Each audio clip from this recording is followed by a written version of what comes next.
మీరు చూస్తున్నారు కదండి, ఇక్కడ ఈ చెట్లలోకి వస్తున్నటువంటి వంకాయలు ఇవి చాలా న్యాచురల్గా ఎటువంటి మందులు లేకుండా నెంబర్ వన్గా వీటిని పురుగు మందులు లేకుండా ఓన్లీ గేదెల ఎరువుతో పండించినటువంటి పంట అండి ఇది.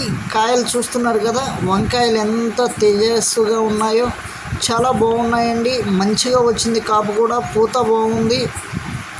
చాలా ఎటువంటి కెమికల్ లేకుండా న్యాచురల్గా పండిన పంట అండి ఇది.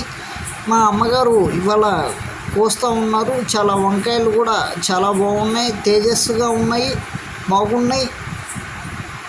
మీరు కూడా ఇట్లాంటి చెట్లను మీ ఇంట్లో కూడా పెంచుకోవడానికి ట్రై చేయండి. ఈ వీడియో చూస్తున్న వారు ఛానల్ సబ్స్క్రైబ్ చేయండి, లైక్ చేయండి, షేర్ చేయండి, కామెంట్ చేయండి.